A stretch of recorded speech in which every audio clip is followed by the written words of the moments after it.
Hey y'all, so we about to do a real quick get ready with me, but period piece edition. Okay, so the period is going to be the Roaring 20s. I'm showing you the dress that I'm about to try on right now.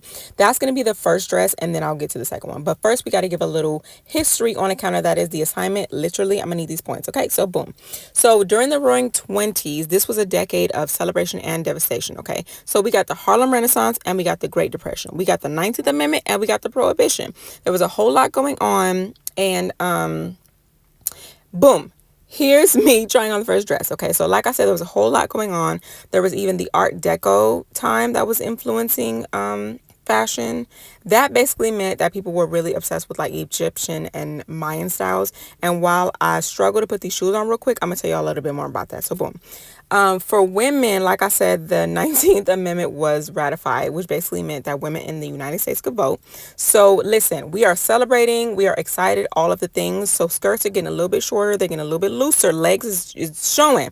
I know the dress that I'm wearing right now is not short. However, this was, it would have been like a risque in the times. They had like spaghetti straps, they had flowing dresses, they were called flappers back in the day. The dropped waist was an emphasis, which you will see in the dress I'm wearing right here as soon as I stand up after struggling with these shoes that I'm putting on. Okay. So basically they were flappers. Okay. That's the type of woman that was. Okay, boom. You see, I have the drop waist on this dress right here. I'm showing the shoes. And also for accessories for women, they had clutches that were beaded, hence the little clutch that I keep waving in your face. The Art Deco that I was talking about for the Egyptian style, they were obsessed. They would wear turbans, as I'm about to wrap this scarf around my head like a turban, okay? So they had turbans, they had beaded clutches, all the things. Culturally, what was going on? We also had the Harlem Renaissance and the Jazz Age. So basically, there was lots of literature, there was writing, there was poetry, there was art that was emerging out of the African American community. Okay, so with that, all of the political and all the awareness, all that other stuff. We also had art and we had fun and we had dance. Hence, Jazz Age. Hence, I would have been wearing this dress right here, maybe to a speakeasy, which would have been. Here's me in the full outfit, which would have been, a bar that was illegally selling alcohol on the count of the prohibition. Yeah, they was restricting things, all the things. So people were trying to have fun. Okay. Also, there had just been a pandemic in 1918 and like almost 700,000 people died. So this was truly the year of celebration. Okay. So we were trying to celebrate. We were trying to be excited. We were trying to all the things. You see, I was showing you that drop waist in this dress right here. Never mind the flipping of the page. That is my notes. So boom.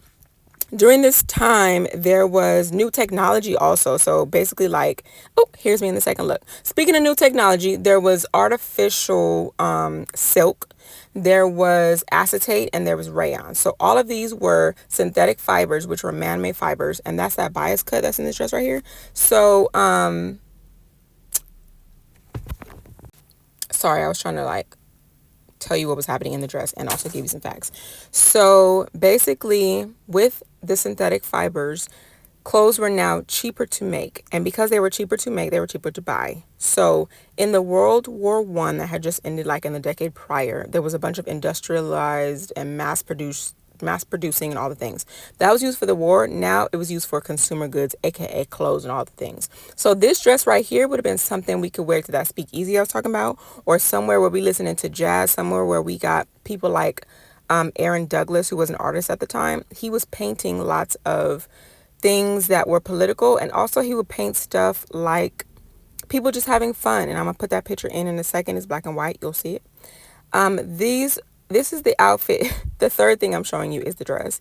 And like I was showing you before, that bias cut in the dress. Oh, there it is right there. Madeleine Vionnet, who was a French designer, she really coined that bias cut, which basically meant that you would cut on the diagonal of the fabric, which would allow for a better drape. It would allow the fabric to hug closer to the body and all the things. So hopefully that's, my little history lesson.